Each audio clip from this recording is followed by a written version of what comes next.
Thank you to Principal Ma'am and especially Kaya Madam for giving me an invitation and opportunity to share my little bit knowledge with you people. सगळ्यांना आभार मानते त्यांनी मला बोलवलं त्याबद्दल. आजचा मी विषय घेऊन आले की मुलांच्या सर्वांगीण विकासासाठी त्यांचा आहार कसा असला पाहिजे त्यासाठी. मी डायटिशियन आहे. माझं क्लिनिक बारामतीमध्ये आहे. मी लॅक्टेशन कन्सल्टंट म्हणून पण काम करते आणि चाइल्ड न्यूट्रिशन म्हणून पण मुलांचा आहार कसा असला पाहिजे किंवा वेट मॅनेजमेंट मोठ्यांमध्ये अडल्टमध्ये वेट मॅनेजमेंट कसं असलं पाहिजे त्याबद्दल मी त्याच्यासाठी डाएट प्लॅन वगैरे बनवून देत असते.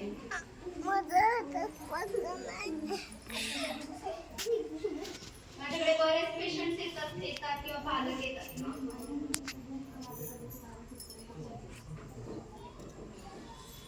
माझा आवाज येतो शेवटपर्यंत येतोय.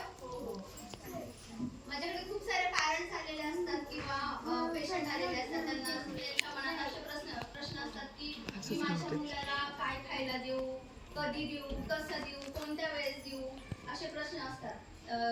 किंवा कधी कधी असं पण होतं की काही पॅरेंट्स कंप्लेंट घेऊन आलेले असतात की माझा मुलगा भाजीच खात नाही, फक्त पोळी भाजीच खातो, भातच खात नाही किंवा त्याला अंडच आवडत नाही, नॉनव्हेजच आवडत नाही, असे खूप सारे प्रश्न असतात पालकांचे किंवा पेशंटचे.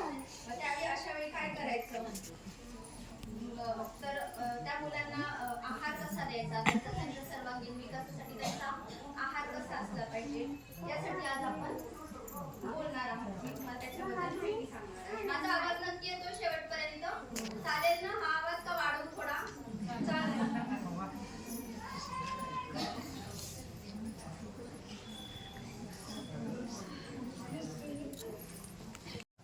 समतोल आहार म्हणजे काय? म्हणजे त्याला इंग्लिशमध्ये म्हणतात की बॅलन्स डाएट. हा समतोल आहार कसा असला पाहिजे, कसा आहे तो, मुलांना कशासाठी दिला पाहिजे, कशा पद्धतीने दिला पाहिजे हे मी तुम्हाला सांगणार आहे. तुम्ही बरेचदा ऐकलं असेल की सगळे म्हणतात की मुलांना समतोल आहार दिला पाहिजे, सकस आहार दिला पाहिजे. पण नक्की समतोल आहार आणि सकस आहार म्हणजे काय हे आपण पहिल्यांदा बघूया. Balanced diet is nothing but selecting right food in right quantity for each and every individual. म्हणजे की ज्या आहारातून प्रथिने म्हणजे प्रोटीन, कार्बोहायड्रेट म्हणजे कर्बोदके, स्निग्ध पदार्थ म्हणजे फॅट्स, जीवनसत्व म्हणजे व्हिटॅमिन्स आणि क्षार म्हणजे मिनरल्स. आपण बरेचदा ऐकतो carbohydrate, protein, fat, vitamins, minerals ही सगळी जी पोषक तत्वे आहेत त्या पोषक तत्वांना आपण समतोल आहार म्हणतो. तर या पोषक तत्वांमुळे काय होतं की शरीराला एनर्जी मिळते, ऊर्जा मिळते. त्याच्यामध्ये शरीरात म्हणजे ऊर्जा म्हणजे शक्ती मिळते. जे काही दिवसभराचं आपण काम करतो त्याच्यासाठी शक्ती मिळते. त्याच्यामध्ये बौद्धिक प्रगल्भता होते, रोगप्रतिकारक शक्ती वाढते आणि ओव्हरऑल दीर्घायुष्य वाढायला मदत होते. तर ह्या पौष्टिक अन्नामुळे अजून बरेच फायदे होतात. जसं की त्या पौष्टिक अन्न आपण घेतलं, हे बॅलन्स डाएट घेतलं तर त्याच्यामध्ये आपल्याला त्या डाएटमुळे नवीन पेशी आपल्या शरीरामध्ये तयार होतात आणि त्या नवीन पेशी तयार झाल्यामुळे आपली डायजेस्टिव्ह सिस्टीम, जेवढ्या आपल्या बॉडीमध्ये ऑर्गन सिस्टीम्स असतात ना, जेवढ्या संस्था असतात तेवढ्या संस्थांचं कार्यक्षमता वाढते, शरीराची झीज भरून निघते. हे सगळे जे आहेत फायदे ते फक्त आणि फक्त आपण बॅलन्स डाएट घेतल्यामुळं आहे. तर आपण एका इन डिटेल बघणार आहोत की बॅलन्स डाएट म्हणजे काय. तर त्या डाएटमध्ये मी सांगितल्याप्रमाणे की हे जे आहेत nutrients, carbohydrate, protein, fat, vitamin, minerals, याला न्यूट्रिएंट्स म्हणतात. तर हे दोन विभागामध्ये डिवाइड केलेले आहेत. एक आहे मॅक्रोन्यूट्रिएंट आणि दुसरा आहे मायक्रोन्यूट्रिएंट. मॅक्रोन्यूट्रिएंट म्हणजे काय की जी न्यूट्रिएंट्स आपल्याला आपल्या रोजच्या जेवणामध्ये जास्त प्रमाणात लागतात आणि मायक्रोन्यूट्रिएंट्स म्हणजे जे न्यूट्रिएंट्स आपल्याला रोजच्या जेवणामध्ये कमी प्रमाणात लागतात. तर मायक्रोन्यूट्रिएंट्स मध्ये काय येतं की कार्बोहायड्रेट, प्रोटीन, फॅट एवढे तीन येतात मॅक्रोमध्ये आणि मायक्रोमध्ये व्हिटॅमिन्स आणि मिनरल्स. आता तुमच्या लक्षात आलं असेल की कार्बोहायड्रेट आणि प्रोटीन म्हणजे मी काय सांगते. प्रोटीन म्हणजे प्रथिने, कार्बोहायड्रेट म्हणजे कर्बोदके. तर हे जे प्रोटीन, फॅट, कार्बोहायड्रेट वगैरे मी जे सांगते तर त्याचे फूड सोर्सेस कुठले, म्हणजे अन्नाचा स्रोत कुठला आहे कार्बोहायड्रेट म्हणजे कशातून आपल्याला मिळणार आहे, त्या अन्नाचा स्रोत काय असेल त्याच्या डिटेल्स मी तुम्हाला सांगते की कार्बोहायड्रेट्स कशातून मिळतात आपल्याला. फॉर एक्झाम्पल की गहू, ज्वारी, बाजरी, मका, तांदूळ, बटाटे, रताळी, शेंगा, सगळ्या प्रकारच्या शेंगा जे आपण आहारात घेतो ना, राजमा वगैरे जे काय असेल, केळी, याच्यामधून आपल्याला कार्बोहायड्रेट्स मिळणार आहेत. आणि फॅट्स म्हणजे स्निग्ध पदार्थ कशातून मिळणार आहे, तर दूध आणि दुधाचे पदार्थ, सगळ्या प्रकारचे तेल, तूप, ह्याच्यामधून आपल्याला फॅट्स मिळणार आहेत. त्याचबरोबर आपण मुलांना ड्रायफ्रुट्स देतो खायला, त्याच्यामध्ये आल्मंड्स असतात, बदाम असतात, अक्रोड असतं, शेंगदाणे, ह्याच्यामधून आपल्याला फॅट्स मिळणार आहेत. तिसरं आहे की प्रोटीन्स म्हणजे प्रथिने, तर ते कशातून मिळणार आहे आपल्याला, तर ते मोड आलेली कडधान्य असतात, त्याच्यामधून डाळी असतात, पनीर आहे, दूध आहे, मटन, चिकन, अंडी, मासे, जवस, त्याच्यामधून आपल्याला प्रोटीन्स मिळणार. आणि ह्या कार्बोहायड्रेट्सचं कार्य काय, तर आपल्याला एनर्जी देतात. म्हणजे दिवसभराच्या आपल्या ज्या कामासाठी आपल्याला जी ऊर्जा लागते, जी एनर्जी लागते, ती आपल्याला कार्बोहायड्रेट आणि फॅट्स मधून मिळणार आहे. आणि प्रोटीन्सचं काय काम आहे की ते प्रोटीन्स आपल्याला बॉडी बिल्डिंगसाठी म्हणजे शरीराच्या वाढीसाठी आणि शरीराची झीज भरून काढण्यासाठी आपल्याला प्रोटीनची गरज असते. तुम्ही बरेचदा ऐकलं असेल की प्रोटीन खाल्ले पाहिजेत. बरेच जण सांगतात की प्रोटीन कमी पडतात त्याला, किंवा ह्या मुलाने किंवा ह्या मुलीने प्रोटीन खाल्ले गेले पाहिजे. तर हे प्रोटीनचं कार्य महत्त्वाचं काय की प्रोटीन शरीराच्या वाढीसाठी आणि शरीराच्या उंचीसाठी हे प्रोटीनची गरज असते. तसेच शरीराची झीज भरून काढण्यासाठी त्या प्रोटीनची गरज असते. चौथा आहे की व्हायटामिन्स. तुम्ही ऐकलं असेल की जीवनसत्व अ, ब, ग, परत व्हायटामिन सी म्हणजे क जीवनसत्व किती महत्वाचं आहे ते तुम्ही बरेच ऐकलं असेल. तर हे व्हायटामिन्स कशातून मिळणार आहेत, सगळे जेवढे सगळे आपल्याकडे फ्रुट्स अवेलेबल आहेत, जेवढ्या कुठल्या भाज्या अवेलेबल आहेत, त्याच्यामधून हे व्हायटामिन्स आपल्याला मिळणार आहेत. फॉर एक्झाम्पल पपई, सफरचंद, पेरू, चिकू, सगळे फळं, जेवढी कुठली फळं अवेलेबल असतील ती खायला मुलांना दिली तरी चालतात. त्याचबरोबर जेवढ्या पालेभाज्या असतील, जेवढी फळभाज्या असतील, तेवढ्या तुम्ही मुलांना खाऊ घाला, त्याच्यातून तुम्हाला भरपूर साऱ्या विटामिन्स मिळणार. पाचवं आहे की मिनरल्स. मिनरल्स म्हणजे कुठले, कॅल्शियम, आयर्न, फॉस्फरस, आयोडीन, हे तुम्ही ऐकलं असेल बरेचदा. तर हे झाले मिनरल्स. तर हे मिनरल्स तुम्हाला कशातून मिळणार आहे, ते सर्व फळं आणि पालेभाज्या, फळभाज्या, त्याच्यामधून तुम्हाला हे सगळे मिनरल्स मिळणार आहेत. त्याचबरोबर तुम्ही मटन वगैरे दिलं तरी त्याच्यातून तुम्हाला मुलांच्यासाठी भरपूर मिनरल्स मिळतील. तर ह्या विटॅमिन आणि मिनरल्सचं कार्य काय, काम काय आपल्या शरीरासाठी, तर त्याच्यातून आपल्याला protecting and regulating function satisfy होतात आपल्या बॉडीसाठी. म्हणजे काय प्रोटेक्टिंग म्हणजे समजा एखादं व्हायरल, डॉक्टर सांगतात व्हायरल इन्फेक्शन किंवा एखादी इंजुरी झाली, जखम झाली, तर ती जखम भरून काढण्यासाठी किंवा ते इन्फेक्शन रिकवर होण्यासाठी, त्या व्हायरल इन्फेक्शन मधून लवकर रिकवर होण्यासाठी ह्या व्हायटॅमिन्स आणि व्हायटॅमिन्स आणि मिनरल्सची गरज असते. तसंच रेग्युलेटिंग फंक्शन मध्ये काय येतं, हार्टबीट. आपण बघतो बॉडी टेम्परेचर आणि हार्टबीट रेग्युलेट करण्यासाठी हे व्हायटॅमिन्स आणि मिनरल्सची गरज असते. बॉडी टेम्परेचर आपण म्हणतो की आपलं नॉर्मल बॉडी टेम्परेचर किती असतं बॉडीचं, 37 डिग्री सेल्सिअस. त्याच्यापेक्षा जर वाढलं, फॉर एक्झाम्पल जर 100 आपला टेम्परेचर असेल तर डॉक्टर सांगतात की ताप आलाय, आपण म्हणतो की ताप आलाय. म्हणजेच हे काय, बॉडी टेम्परेचर रेग्युलेट करण्याचं काम कोण करतं, तर हे व्हायटॅमिन्स आणि मिनरल्स. हे जर योग्य प्रमाणात आपल्या शरीरात असतील तर ताप येण्याची प्रमाण खूप कमी राहतं. हे सगळं रेग्युलेट कोण करतं, आपले हार्टबीट किंवा आपलं बॉडी टेम्परेचर, हे सगळे हे मिनरल्स, हे जे पौष्टिक द्रव्य आहेत ते सगळे, हे न्यूट्रिएंट्स हे काम करतात आपलं सगळं बॉडी रेग्युलेट करण्याचं.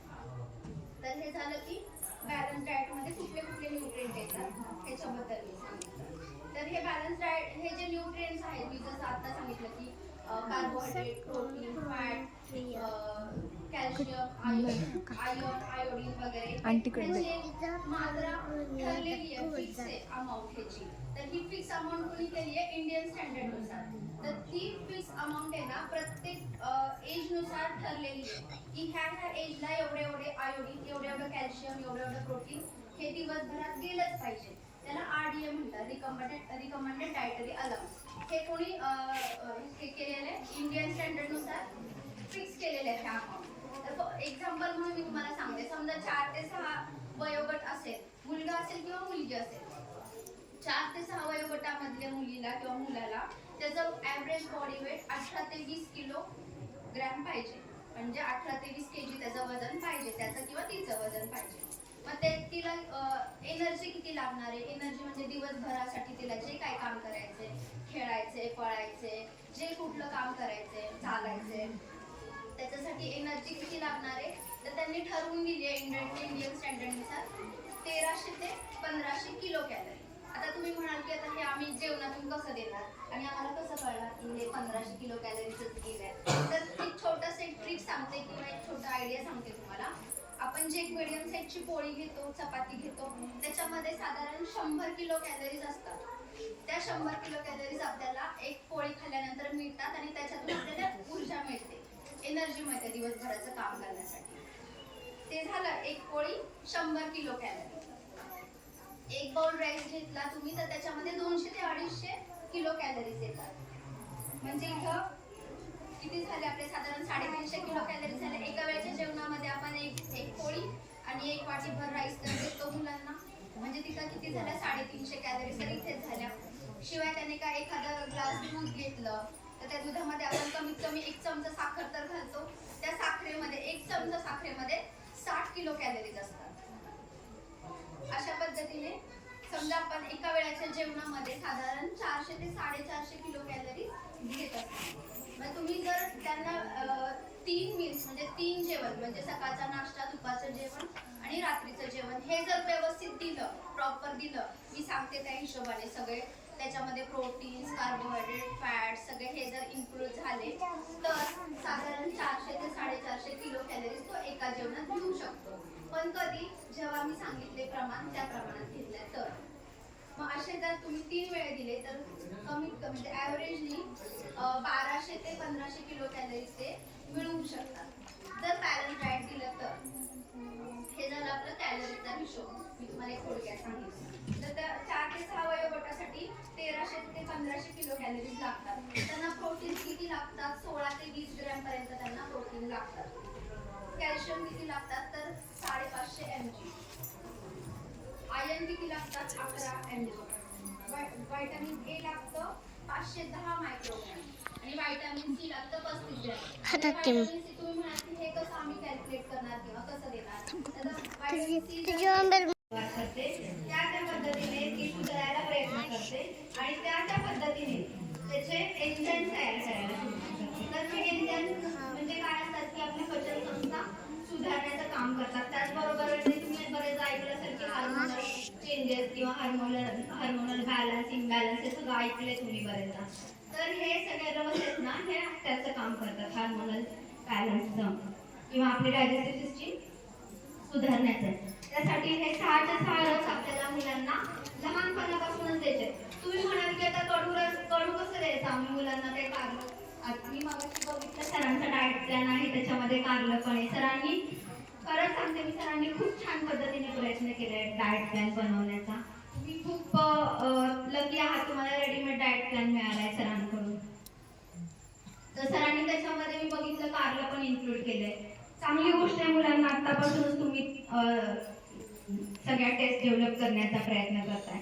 पण कडू म्हणजे कारल्याला अजून बरेच पर्याय आहेत की मेथीची भाजी पण कडू असते, कडवट असते, ते पण कडू रसच मुलांच्या पोटात जाणार आहे. परत मेथी, आता तुम्ही म्हणाल की मेथी अजून कशा पद्धतीने द्यायची? मेथीचे दाणे असतात ते आपण जसं आपण पोह्याला भाजीला फोडणी देतो ना जिरी मोहरीची, तशी मेथी अख्ख्या मेथ्या मिळतात ना त्याची फोडणी द्यायची. म्हणजे जिरी मोहरी बरोबर मेथीची पण फोडणी द्यायची. तशी मेथी मुलांच्या पोटात जाणार आहे. दुसरा ऑप्शन आहे की तुम्ही जेव्हा इडलीचं बॅटर करता तेव्हा भिजवताना तांदूळ आणि उडीद डाळ भिजवतो आपण, तर त्याच्याबरोबर थोडे 1 चमचा मेथी दाणे घातले तरी पण मुलांच्या पोटात मेथी जाणार आहे. मेथीची पूड करून ठेवा तुम्ही. ती पूड तुम्ही भाज्यांवर किंवा चपातीच्या पिठामध्ये किंवा गव्हाचं पीठ आपण मळतो चपातीसाठी त्याच्यात मिक्स करा. असे खूप सारे ऑप्शन्स आहेत. तुम्ही हे मेथीची पूड किंवा मेथी मुलांना देऊ शकता त्यांच्या अन्नपदार्थातून किंवा त्यांच्या टिफिन मधून, रोजच्या जेवणातून. हे झालं की आपण कशा पद्धतीने काय काय देऊ शकतो? कसे त्यांचे 6 रस डेव्हलप करायचे, कसे त्यांच्या पोटात द्यायचे, म्हणजे कसे त्यांच्या पोटात गेले पाहिजेत हे बघायचं. Second and most important thing की मी म्हटलं ना की हा 6च्या 6 रस किंवा हे सगळे जे अन्न पदार्थ आहेत त्यांच्या ज्या ओरिजिनल टेस्ट असतात, नॅचरल टेस्ट असतात, त्या आधी त्यांना कळू द्या किंवा त्या आधी त्यांच्या डेव्हलप होऊ द्या. नॅचरल टेस्ट किंवा ओरिजिनल टेस्ट म्हणजे काय की एक्झाम्पल सांगते तुम्हाला. आपण मुलांना दूध देतो, मुलांना दूध कसं देतो, त्याच्यामध्ये साखर घालतो, बोर्नव्हिटा घालतो आणि मग मुलांना देतो.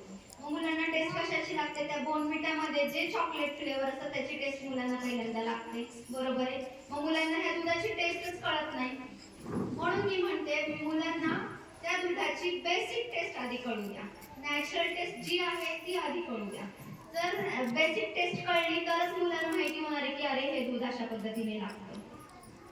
त्यासाठी पहिल्यांदा तुम्ही त्यांची बेसिक टेस्ट मुलाला कळण्यासाठी त्याच्यामध्ये काहीच इन्क्लूड करू नका. हां, अगदीच जर तो खात नसेल, त्याने घेतलं नसेल, तो दूध पीत नसेल, तर मग तुम्ही हे बाकीचे ऑप्शन्स ट्राय करा. त्याच्यामध्ये साखर घाला किंवा बोर्नव्हिटा घाला किंवा मी आता सांगितल्या पद्धतीने त्याची बदाम आणि काजूची अक्रोडची पेस्ट पूड करून ती तुम्ही मिक्स करू शकता. पण बेसिक टेस्ट जी आहे ती तुम्ही आधी मुलांना कळू द्या. हे झालं दुधाचं. आजकाल आपल्याकडे काकडी किंवा कलिंगड देतात मुलांना खायला. त्या काकडीवर मीठ घालतात, लिंबू घालतात, चाट मसाला घालतात. त्याच्यामुळे मुलांना त्या काकडीची बेसिक टेस्ट नाही कळत. त्यांना हे मस्त चाट मसाला वगैरे घातला की चटपटीत छान लागतं. पण त्याच्या आधी माझं असं म्हणणं आहे की तुम्ही बेसिक टेस्ट आधी मुलांच्या डेव्हलप करा, बेसिक टेस्ट त्यांना कळू द्या आणि त्या पद्धतीने जर नाही खाल्लं तर मग तुम्ही या बाकीच्या लिंबू वगैरे किंवा मीठ वगैरे घालून मग द्या. म्हणजे त्यांना आपण फोर्स नाही करायचं कधीच की तुम्ही हे खाल्लं पाहिजे. आणि क्वांटिटीचं तर मुळीच नाही, म्हणजे इतक्या प्रमाणात खाल्लंच पाहिजे असं कधीच फोर्स करू नका, रागवू नका. महत्वाचं म्हणजे त्याच्यावर इश्यू करू नका की त्याने खाल्लं नाही, खातच नाही. आपण जेवढं निगेटिव्ह बोलाल ना, खाल्लं नाही, ते बाळाच्या तेच माइंडमध्ये राहतं. ते पुढच्या वेळी लक्षात ठेवतं की अरे आई बोललेली ना की हे खाल्लं नाही, आता नाही खायचं, ते काही चांगलं नाही. आपण जशा सवयी लावतो ना तशा मुलांना लागणार आहे, ते लक्षात ठेवा. आपण नॅचरल टेस्ट जेवढी देईल ना, आपण घालायचंच नाही लिंबू किंवा घालायचंच नाही साखर, हे असंच असतं, हे असंच खायचंय असं सांगितलं ना, कारण पहिल्यांदा आपण इंट्रोड्यूस करणार आहे, आपणच करणार आहे. मग आपणच त्यांना जर बाकीच्या गोष्टींचं काही आमिष नाही दाखवलं, बेसिक टेस्ट दिली, तर मुलांना तीच टेस्ट डेव्हलप होणार आहे ना. त्यासाठी मी असं सांगेन की त्यांच्या बेसिक टेस्ट डेव्हलप होऊ द्या. त्यांना फोर्स करू नका, त्यांना रागवू नका, मारू नका. मार तर बिलकुल नका. ते लक्षात ठेवतात आईने आपल्याला ह्याच्यासाठी मारलं. आणि आता ह्याच्यासाठी तुम्ही म्हणाल की हे कसं द्यायचं किंवा कशा डेव्हलप करायच्या त्यांच्या टेस्ट, तर त्याच्यासाठी खूप सारे ऑप्शन्स आहेत. तुम्ही मार्केटमध्ये मुलांना घेऊन जा, भाजी मंडईमध्ये घेऊन जा मुलांना. तुम्ही मार्केटमध्ये गेलात किराणा वगैरे घ्यायला, तर तिथं खूप साऱ्या पदार्थांची त्यांना ओळख होईल. त्यांना ओळख आवर्जून सांगा मुलांना. तुम्ही त्यांना घेऊन गेलात की तुम्ही त्यांच्याबरोबर तुमचा क्वालिटी टाइम पण त्यांच्याबरोबर स्पेंड करू शकता. आजकाल बऱ्याच वर्किंग मदत असतात, त्यांना मुलांना टाइम देता येत नाही. तुम्ही त्यांना भाजी तुमच्यासोबत त्यांना भाजी आणायला घेऊन जा किंवा मंडईमध्ये मार्केटमध्ये घेऊन जा. तुम्ही त्यांना तिथल्या पदार्थांची ओळख करून द्या. मंडईमध्ये गेला तर पालेभाज्यांची ओळख करून द्या, फळभाज्यांची ओळख करून द्या, फळांच्या ओळख करून द्या. जसं की आपल्याबरोबर मुलं बाहेर येतात, मुलं खूप साऱ्या अशा काचेच्या बरण्यामध्ये खूप रंगीबेरंगी असे चॉकलेटचे रॅपर्स बघतात. त्यांना असं अट्रॅक्टिव्ह वाटतं, ते बोलतात की मला पण ते मिळालं तर खूप बरं होईल, मनातल्या मनात म्हणतात. नंतर आई बाबांना म्हणतात की अरे मला पण पाहिजे हे चॉकलेट. म्हणजे काय होतं की त्यांच्या मनात इच्छा निर्माण होते की अरे क्युरिओसिटी निर्माण होते की हे कसं असेल, कसं दिसत असेल आतून रॅपरच्या आतमध्ये कसं असेल, त्याची टेस्ट कशी असेल. हे कशामुळे आहे तर फक्त कलर, त्याचं जे रॅपर असतं चॉकलेटचं ते कलरफुल आणि अट्रॅक्टिव्ह असतं म्हणून. तर मग आपण हे भाजी मंडईमध्ये घेऊन गेलो मुलांना किंवा फळांच्या मार्केटमध्ये घेऊन गेलो तर तिथं पण त्यांची तीच क्युरिओसिटी असते की अरे हे ऑरेंज कलरचं, हे ऑरेंज आहे, रेड कलरचं ॲपल आहे, ग्रीन आणि येलो कलरची पपई आहे, कशी लागत असेल, त्याची टेस्ट कशी असेल. साहजिक ते होणार, हे होईल. त्यासाठी तुम्ही काय करायला पाहिजे, मुलांना तुमच्यासोबत घेऊन जायला पाहिजे मार्केटमध्ये. सगळ्या फळांची भाज्यांची माहिती दिली पाहिजे, आपणच बोललं पाहिजे मुलांशी. तरच ते मुलांना माहिती होणार आणि तरच त्यांचं टेस्ट डेव्हलप होणार. हे झालं की टेस्ट डेव्हलप कशा करायच्या त्याच्याबद्दल मी तुम्हाला सांगितलं. त्याच्या टेस्ट डेव्हलप करण्यासाठी हा एक ऑप्शन आहे. अजून एक ऑप्शन आपण दुसरा घेऊ शकतो. अगदी तुम्ही मुलांना बरोबर नाही घेऊन गेलात जेव्हा आपण ग्रॉसरी किराणा घरी आणतो किंवा भाजीपाला घरी आणतो किंवा फळं घरी आणतो, तर त्यांना थोडंसं सांगायचं की हे तुम्ही सेपरेट करा. भाज्या सेपरेट करा, फळं सेपरेट करा, किंवा ग्रीन कलरच्या भाज्या आहेत त्या बाजूला ठेवा, येलो कलरच्या ज्या भाज्या आहेत त्या बाजूला ठेवा, किंवा फळं ग्रीन कलरची, रेड कलरची, येलो कलरची, असं त्यांना थोडं काम सांगितलं. त्यांना असं वाटतं की आई आपल्याला इन्व्हॉल्व पण करून घेते, तुम्ही त्यांच्याबरोबर क्वालिटी टाइम तुमचा स्पेंड पण करू शकता. मुलांना आनंद होतो, त्यातूनच त्यांना क्युरिओसिटी होणार आहे किंवा त्यातूनच त्यांना खाण्याची इच्छा पण निर्माण होणार आहे. त्यासाठी हे सगळं तुम्हाला ऑप्शन्स मी सांगितले की तुम्ही त्यांच्या टेस्ट कशा डेव्हलप करू शकता. पण पहिले हे सगळं करण्याआधी फक्त स्वतःला एक प्रश्न विचारायचा की आपण हे सगळं खातो का, ह्या सगळ्या भाज्या आपण खातो का, किंवा हे सगळे रस आपण पोटात आपल्या जातात का. कारण you are the role model of your child. तुम्ही तुमच्या मुलांचे आदर्श असता. ते तुम्हाला सगळ्या गोष्टींमध्ये इतकं बारीक निरीक्षण करतात. तुम्ही कसं चालता, कसं बोलता, कसं वागता, हे सगळं मुलांचं खूप बारीक निरीक्षण असतं. त्यासाठी तुम्ही आधी हे सगळं तुम्ही फॉलो केलं पाहिजे, तर मुलं करणार, तेवढं लक्षात ठेवा. फॉर एक्झाम्पल तुम्हाला सांगते की आपण मुलांचं सुख बघायचं का हित बघायचं.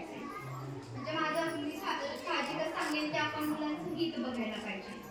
आता हे तुम्ही म्हणाल की हित आणि सुख ह्याच्यामध्ये फरक काय, तर मी तुम्हाला एक्झाम्पल सांगते की बऱ्याच मुलांना आजकाल सवय आहे की टीव्ही किंवा मोबाईल बघत जेवायचं. टीव्ही किंवा मोबाईल बघत जेवणं ह्याच्यामध्ये मुलांचं सुख नक्की आहे, पण हित मुळीच नाही. बरोबर आहे? मी सांगते ते हे होतंय, पटतंय का तुम्हाला? कारण ते टीव्ही आणि मोबाईल बघत जर खाल्लं त्यांनी, तर ते काय खातायत हे त्यांना काही कळत नाही, किती क्वांटिटीत खाताय हे तर मुळीच कळत नाही. त्याच्यासाठी आपल्या मुलांचं आपल्याला हित बघायचंय, सुख नाही बघायचं. हित हे परमनंट असतं, सुख हे तात्पुरत्या काळासाठी असतं. आपल्याला मुलांना परमनंट डेव्हलप करायचे, तात्पुरतं नाही डेव्हलप करायचं. आपल्याला मुलांचं भविष्य घडवायचंय. तर त्याच्यासाठी आपल्याला काय करायचं की हे बॅलन्स डाएट देणं खूप महत्त्वाचं आहे. त्याच्यासाठी quality of food is very important than quantity of food. म्हणजे तुम्ही 4 घासांचा ऐवज एका घासातून कसा मिळेल हे बघायचे. म्हणजे त्याची मी मगाशी तुम्हाला सांगितलं की क्वांटिटी ते जास्त क्वांटिटी खायला पाहिजे असं नाही, थोडं खाऊ दे पण ते खाल्लं गेलं पाहिजे, हे खूप महत्त्वाचं आहे.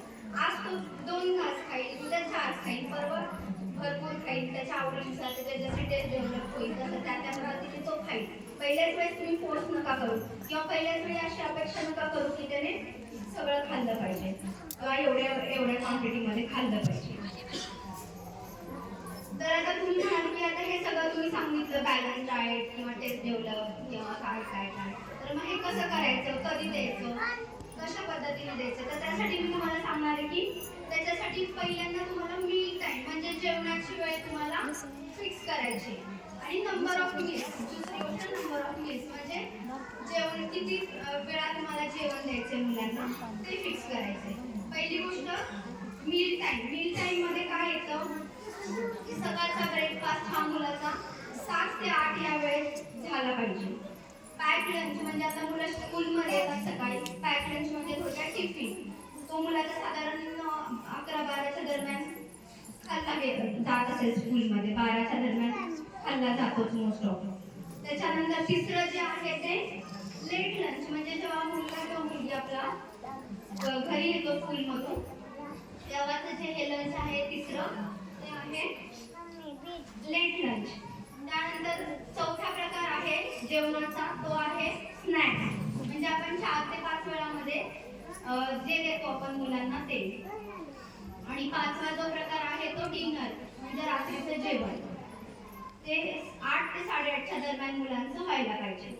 हे झालं म्हणजे मील टाइम आपण फिक्स केला की ब्रेकफास्ट कितीला गेला पाहिजे आणि नंबर ऑफ मील्स म्हणजे 5 जेवण फिक्स करायचे, त्या 5 जेवणाच्या वेळा फिक्स करायच्या. पुन्हा एकदा सांगते, पहिलं जेवण आहे ब्रेकफास्ट, ते सकाळी 7 ते 8 मध्ये झालं पाहिजे. दुसरं आहे पॅक लंच म्हणजे तुम्ही जो टिफिन देणार आहे ते दुपारच्या वेळात होतोच. तिसरं आहे लेट लंच म्हणजे स्कूलमधून घरी गेल्यावर मुलाने किंवा मुलीने काय खाल्लं पाहिजे किती वाजता खाल्लं पाहिजे ते 2 वाजता, म्हणजे जशी तुमची स्कूलची वेळ असेल तसं. चौथा आहे स्नॅक्स. तर 5 ते 5:30च्या दरम्यान मुलांचा स्नॅक्स टाइम झालाच पाहिजे आणि डिनर संध्याकाळी 8 ते 8:30. म्हणजे आपल्याला लक्षात काय ठेवायचं की मुलांचे मील टाइम फिक्स करायचे. नंबर ऑफ मील्स म्हणजे 5 मील फिक्स करायचे मुलांचे, कंपल्सरी हे 5 मील गेलेच पाहिजेत. ह्या 5 मील मध्ये मी असं सांगत नाही की खूप क्वांटिटी मध्ये द्या, स्मॉल बट फ्रिक्वेंट, थोड्या प्रमाणात पण ह्या 5 वेळा गेलं पाहिजे मुलांना. ठीक आहे. आता तुम्हाला महत्त्वाचं तुम्हाला सांगणार आहे की तुम्ही म्हणाल की आता तुम्ही हे नंबर ऑफ मील्स सांगितले किंवा ब्रेकफास्ट सांगितलं, pack lunch, break lunch, snack, dinner, तर ह्याच्यामध्ये आम्ही काय काय देऊ शकतो त्याच्यासाठी मी तुम्हाला आयडियाज देणारे, ऑप्शन्स देणार आहे की ब्रेकफास्टला काय देऊ शकता, टिफिनमध्ये काय देऊ शकता, स्नॅक्स म्हणून काय देऊ शकता. तर त्याच्यासाठी ऑप्शन्स असे आहेत की मी मगाशी सांगितलं की तुम्ही ब्रेकफास्ट, पहिल्यांदा ब्रेकफास्टच्या आयडियाज देते. ब्रेकफास्टला तुम्ही सकाळी मुलांना दूध, त्या दुधामध्ये 2 पिठापेक्षा मी ज्या पद्धतीने सांगितलं की काजू, बदाम, अक्रोड ह्याची पूड करायची आणि ती पूड द्यायची मुलांना दुधामध्ये मिक्स करून. हा एक ऑप्शन आहे.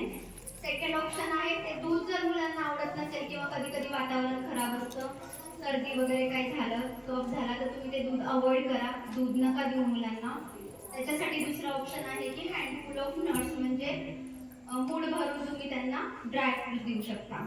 तिसरा आहे की दलिया उपमा, म्हणजे दलिया आपण गहू भरून आणतो ना, लापशी बनवतो, त्याचा उपमा बनवायचा. त्या खूप छान होतो. हे भडधान्य आहेत ना, त्याच्यामध्ये खूप सारे फायबर्स असतात, त्यासाठी मी हे भडचं ऑप्शन घेणं. ते मुलांना खूप पौष्टिक आहे. जो गव्हाचं जे आहे ना दलिया, तो तर त्याच्यामध्ये उपमा बनवायचा कसा की त्याच्यामध्ये ज्या भाज्या आवडतात मुलांना त्या घालायच्या. तुम्ही कोबी घालू शकता, मटार घालू शकता, बटाटा घालू शकता, कांदा, टोमॅटो असं घालून एक शिट्टी मी कुकरची आणली ना की त्याच्यामध्ये बरोबर उपमा होतो. जसं आपण मसाले भात करतो ना, तसा हा उपमा करायचा दलियाचा. हा खूप पौष्टिक आहे का तर हे भरडधान्य आहे गव्हाचं म्हणून. म्हणजे तुम्ही गव्हाचं पीठ जे पिठापेक्षा ह्या गव्हाच्या ज्या भरड आहे ना त्याच्यामध्ये जास्त पौष्टिक मूल्य आहे. जितकं आपण प्रोसेस करू ना, तुम्ही ऐकले मैदा चांगला नसतो, मैदा हे गव्हापासूनच बनतो, बरोबर आहे. मैदा चांगला नसतो, त्याच्यापेक्षा रवा चांगला नसतो, त्याच्यापेक्षा आता हे आपले जे गहू मी सांगते ना भरड धान्य ते चांगलं असतं. म्हणजे जेवढे आपण प्रोसेस करू तेवढे त्याचे पौष्टिक द्रव्य नष्ट होतात.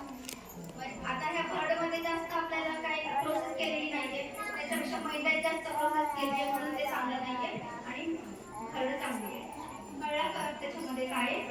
ते दलियाचा उपमा देऊ शकता. अगदीच ते तुम्हाला नसेल द्यायचं किंवा नाही आवडलं तर साधा व्हेजिटेबल उपमा देऊ शकता. म्हणजे साधं उपीट करा, त्याच्यामध्ये तुम्ही ज्या आवडतील मुलांना त्या भाज्या घालू शकता. ज्या सीझनल भाज्या असतात त्या पण घालू शकता तुम्ही. त्याच्यामध्ये दुसरा ऑप्शन आहे पोहे. पोहे पण असेच द्यायचे मुलांना, त्याच्यामध्ये व्हेजिटेबल्स घालता येतील तसे. रवा उत्तप्पा, एवढे छोटे छोटे उत्तप्पे करायचे रव्याचे, रवा ताकात भिजत घालून किंवा दह्यामध्ये भिजत घालून, आणि ते उत्तप्पे तुम्ही देऊ शकता. खूप मोठं नाही द्यायचं, जास्त क्वांटिटी नाही द्यायची, ते बघूनच मुलांना खाऊ नाही वाटत. तुम्ही अगदी छोटे छोटे द्या, खातील मुलं. हो, फॅक्ट आहे, मुलं क्वांटिटी बघूनच नको म्हणतात खायला. असं त्यांना टेन्शन येतं कधी खायला खाऊ मी, आणि नाही खाल्लं तर टेन्शन असतं मम्मीचा मार खायला लागेल असं. किंवा एक आहे मी दिलंय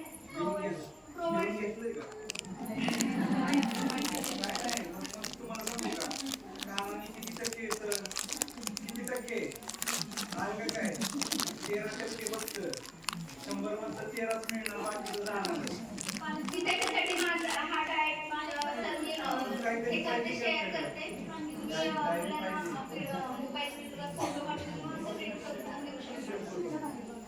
सेकंड ऑप्शन आहे अंड आहे, उकडलेलं अंड देऊ शकता किंवा अंड्याची पोळी ऑमलेट बनवू शकता. ह्या ऑमलेटच्या अंड्याच्या पोळीमध्ये ना पुन्हा एकदा सगळ्या भाज्या घालायच्या, कांदा, टोमॅटो, भरपूर कोथिंबीर घालायची आणि मुलांना खायला द्यायचं. कोथिंबीरीमध्ये पण खूप सारे न्यूट्रिएंट्स असतात. दुसरा ऑप्शन आहे मूग डाळचा डोसा. तुम्ही म्हणाल की आता ह्या कुठनं आणल्या रेसिपी कशा आणल्या, पण खूप सोप्या रेसिपी आहे. मुगाच्या डाळीचा डोसा बनवायचा. अख्खी हिरवे मूग असतात ना आपले, ते आदल्या दिवशी भिजत घालायचे. 1 वाटी मूग असतील हिरवे तर 1 चमचा फक्त त्याच्यामध्ये तांदूळ घालायचे, ते रात्री भिजवायचे. दुसऱ्या दिवशी मिक्सरमध्ये बारीक करायचं, जसं आपण डोस्याचं पीठ करतो तसं. त्याच्यामध्ये हिरवी मिरची मुलांना आवडत असेल तर हिरवी मिरची, लसूण, जिऱ्याची पूड घालायची आणि डोसे करायचे. तुम्ही ते दह्याबरोबर खायला देऊ शकता किंवा तुम्ही खोबऱ्याची चटणी करून त्याच्यासोबत पण देऊ शकता. किती सोपा ऑप्शन आहे ना. पण याच्यामध्ये हिरव्या मुगामध्ये इतके सारे न्यूट्रिएंट्स असतात ना, भरपूर सारे प्रोटीन्स असतात. त्यामुळे तुम्ही हा आठवड्यातून 3दा मी म्हणेन दिला तरी चालेल. त्याच्यानंतर बेसनची लाप करायचा. बेसन पोळी करतो ना आपण, त्याच्यामध्ये बाकीचे पण थोडं तांदळाचं पीठ किंवा ज्वारीचं पीठ घातलं तरी चालेल. त्याच्यामध्ये धनेपूड, जिरेपूड घालायची.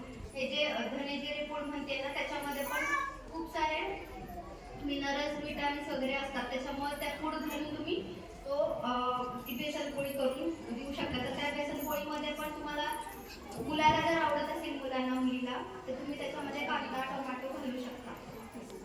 हे झाले ब्रेकफास्टच्या आयडियाज. नंतर मी तुम्हाला सांगेन की पॅक लंच म्हणजे तुम्ही टिफिन मध्ये काय काय देऊ शकता मुलांना ते सांगते. त्याच्यासाठीचे ऑप्शन सांगते. फर्स्ट ऑप्शन आहे की व्हेजिटेबल पुलाव. म्हणजे आपण मसाले भात करतो ना, त्याच्यामध्ये सगळ्या भाज्या घालून तो पुलाव बनवायचा. त्या पुलावमधून म्हणजे आपण ह्या पुलावसाठी राईस वापरतो, त्या राईसमधून आपल्याला कार्बोहायड्रेट्स मिळणार आहेत. मुलांना कार्बोहायड्रेट्स मिळणार आहेत, त्याच्यातून मुलांना एनर्जी मिळणार आहे. त्या भाज्या जे वापरणार आहेत त्याच्यातून सगळे न्यूट्रिएंट्स मिळणार आहेत. त्याच्याबरोबर तुम्ही ह्या पुलाव बरोबर सलाड देऊ शकता, काकडी, टोमॅटो वगैरे.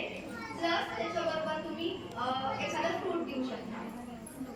आले लक्षात? पहिला ऑप्शन काय, व्हेजिटेबल पुलाव, त्याच्यामध्ये सलाड किंवा कोशिंबीर बनवून द्या, म्हणजे तो भातासोबत खाल्ला जाईल आणि तो बॅलन्स डाएट म्हणून पण होतो. तर हे व्हेजिटेबल पुलाव, सलाड आणि फ्रूट, हे झालं एक आपलं पॅक लंच. हा झाला पूर्ण टिफिन. दुसरा ऑप्शन आहे मेथी, पालक असे सगळे जे काही पराठे आपण तुम्हाला जे काही बनवताय घरात अवेलेबल जे साहित्य आहे त्याचे तुम्ही पराठे बनवू शकता. त्या पराठ्याबरोबर तुम्ही दही द्या किंवा सलाड द्या. दही मी मगाशी सांगितलं की प्रोबायोटिक म्हणून काम करतं, मुलांच्या पचन संस्था सुधारण्यासाठी खूप मदत होते. त्यासाठी तुम्ही दही जेवढं इन्क्लूड कराल, ताक किंवा दही जेवढं इन्क्लूड कराल तेवढं चांगलं आहे. दुधापेक्षा ना दह्यामध्ये आणि ताकामध्ये खूप सारे न्यूट्रिएंट्स आहेत आणि ते शरीरासाठी चांगलं पण आहे.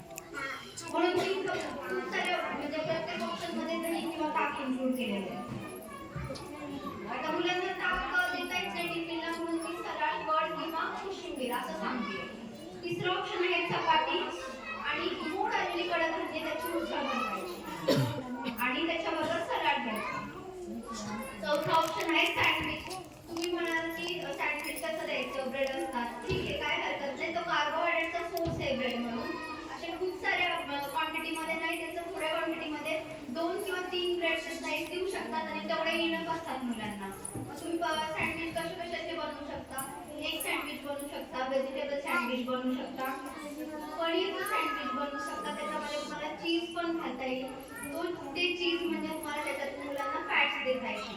म्हणजे फॅट्सचा पण त्याच्यामध्ये सोर्स आहे. कार्बोहायड्रेट आहे जे ब्रेड मधून मिळणारे आणि बाकीचे प्रोटीन्स आहेत हे जे भाज्या घालणारे किंवा पनीर घालणारे किंवा अंड घालणारे ते प्रोटीनचा सोर्स आहे. म्हणजे हे सगळं जे तुम्ही देणारे हे पॅक हा टिफिन, तो सगळा हा बॅलन्स आहे, हा समतोल आहार आहे. त्या समतोल आहाराच्या हिशोबाने हे मी पॅक लंच बनवलेलं आहे. पाचवा ऑप्शन आहे इडली चटणी. इडली आणि चटणी तुम्ही देऊ शकता. साऊथ इंडियन लोकांचा हे मुख्य अन्न आहे इडली सांबार. हे त्याच्यामध्ये त्यांना सगळे म्हणजे त्याच्या इडली सांबार हे त्यांचं बॅलन्स डाएट आहे. का बॅलन्स डाएट आहे, कसं आहे तर इडली तांदळाच्या असते, तांदळामधून त्यांना कार्बोहायड्रेट मिळणार आहे. डाळ सांबार कशापासून असतं, डाळीपासून. डाळीमध्ये खूप सारे प्रोटीन्स आहेत. त्याच्यामध्ये आपण खोबऱ्याची चटणी बनवणार आहे, त्याच्यामध्ये फॅट्स मिळणार आहेत, विटामिन्स आणि मिनरल्स पण घेणार आहे. म्हणजे हे झालं त्यांचं बॅलन्स डाएट आणि हेही मुलांना आपण देऊ शकतो. मुलांना आवडतात आणि इडली चटणी. सहावा ऑप्शन आहे पराठा. तुम्ही बीटरूटचा पराठा बनवा, मुळ्याचा पराठा बनवा, भोपळ्याचा पराठा बनवा, पनीरचा पराठा बनवा, जे काही तुमच्याकडे अवेलेबल असेल त्याचा पराठा बनवा. शक्यतो बीट आणि भोपळा पनीर, परत मुळा हे मुलं खात नाहीत ना, तर तुम्ही पराठ्यामधून द्या. बेस्ट ते किसायचं बारीक एकदम आणि ते त्याचा पराठा बनवून द्यायचा. सातवा ऑप्शन आहे मसाला पुरी बनवू शकता. तिखट पुऱ्या तुम्ही बनवत असाल तसा मसाला पुऱ्या बनवू शकता.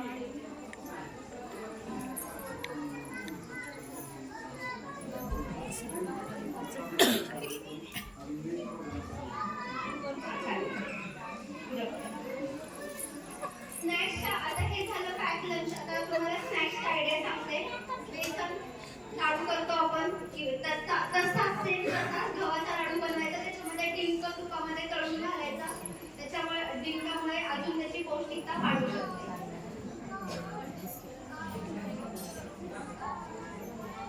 हे झालं. किंवा स्नॅक्सची आयडिया सांगते. तुम्ही स्नॅक्स म्हणून काय देता मुलांना? चहा बिस्किट. ते अजिबात द्यायचं नाही. त्याच्याऐवजी हे मी ऑप्शन सांगते. तुम्ही राजगिऱ्याची वडी द्या, राजगिऱ्याचा लाडू द्या, शेंगदाण्याची वडी द्या, किंवा तुम्ही अगदी फुटाणे दिले भाजले, फुटाणे मिळतात मार्केटमध्ये भाजले ते देऊ शकता. मखाने आहेत किंवा मुगाची भजी करा, पालकची भजी करा. खूप सारे ऑप्शन्स आहेत. मग तुम्ही हे सांगितल्याप्रमाणे की तुम्ही सगळ्या पालकांची तक्रार होती की आमची मुलं हिरव्या पालेभाज्या खात नाहीत. तर मी आज तुम्हाला 6 ऑप्शन सांगणार आहे की तुम्ही हिरव्या पालेभाज्या मुलांना कशा देऊ शकता. पहिलं ऑप्शन आहे की तुम्ही त्याच्या टिक्कीज बनवू शकता. म्हणजे तुम्ही बटाटा स्मॅश करून त्याच्यामध्ये हे हिरव्या पालेभाज्याची प्युरी घाला किंवा कट करून घाला आणि ते द्या. दुसरा ऑप्शन आहे की पराठा बनवा हिरव्या पालेभाज्यांचा. तिसरा ऑप्शन आहे तुम्ही वरण करताना त्याच्यामध्ये हिरव्या पालेभाज्या घालू शकता. मेथीचं वरण करू शकता, पालकचं वरण करू शकता. चौथा ऑप्शन आहे कटलेट बनवा, टिक्की बनवा. त्याच्यामध्ये थोडं मी सांगितलं बटाटा, उकडलेला बटाटा घालून. पाचवा ऑप्शन आहे पकोडा. जसं आपण पालकची भजी बनवतो ना, तसे जे मुलं हिरव्या भाज्या खात नाहीत ना त्याच्या भजी बनवायच्या आणि मुलांना खाऊ घालायची. भजी तर आवडीने खातात ना मुलं. आणि 6वा ऑप्शन आहे की डोसा करताना तुम्ही त्याच्यामध्ये पालेभाज्यांच्या प्युरी घालू शकता. त्या प्युरीज घालून तुम्ही डोसा बनवा. त्याच्याबरोबर डोसा पण खाल्ला जातोय, त्या पालेभाज्या पण खाल्ल्या जातात. ठीक आहे. लास्ट बट नॉट लिस्ट मी तुम्हाला सांगणार आहे की ह्या गुड हॅबिट्स कशा त्यांना ह्या चांगल्या सवयी कशा लावायच्या. पहिलं की मी मगाशी सांगितल्याप्रमाणे की त्यांना फोर्स करू नका. त्यांचं जे जेवण आहे ना ते त्यांना एन्जॉय करू द्या. कुठल्या गोष्टीला फोर्स करू नका. क्वांटिटी बद्दल फोर्स करू नका. दुसरी गोष्ट आहे की तुम्ही अगदी छोटी छोटी मुलं असतात नर्सरी एज फर्स्ट सेकंड पर्यंत त्यांना जेवायला देताना तुम्ही त्यांच्या हाताने जेवायला सांगा शक्यतो. आणि ते हाताने जेवायला सांगताय छोटे छोटे पीसेस करून दे जेणेकरून ते पटकन तोंडात टाकतील. खूप मोठ्या नकोय क्वांटिटीमध्ये किंवा पोर्शन साईज. तिसरी गोष्ट की स्मॉल बट फ्रिक्वेंट मील द्या मगाशी सांगितल्याप्रमाणे. त्याचे सगळे टेस्ट डेव्हलप होऊ द्या आणि त्यांना मेनूज आहेत ना त्याच्या प्रत्येकाचे फ्लेवर, टेक्स्चर, शेप कसा असतो त्याच्याबद्दल थोडी क्युरियोसिटी निर्माण करा, माहिती सांगा. आणि त्यांच्या मील टाइम आणि नंबर ऑफ मिनिट्स फिक्स करा. ठीक आहे. हे सगळं झालं बॅलन्स डाएट बद्दल. का दिलं पाहिजे, कशासाठी दिलं पाहिजे, कधी दिलं पाहिजे. ह्याच्यामध्ये काही शंका असेल तर तुम्ही मला विचारू शकता, मी त्याची उत्तरं देईन. आणि हे सगळं म्हणजे बोलण्यामागचा माझा एकच उद्देश आहे की मुलं आहेत ना ही आपल्या भारत देशाचं भविष्य आहे. आणि ते भविष्य आपल्याला कसं घडवायचं की ते उज्ज्वल पाहिजे, बुद्धिमान, आरोग्य संपन्न, सर्वगुण संपन्न अशी घडावी अशी माझी इच्छा आहे. त्याच्यामुळे मी आज एवढा अभ्यास केलाय तुमच्यासमोर बोलण्याचा. आणि स्पेशली काळे मॅडमचं खूप खूप धन्यवाद. त्यांनी मला इथं बोलण्याची संधी दिली. Thank you so much.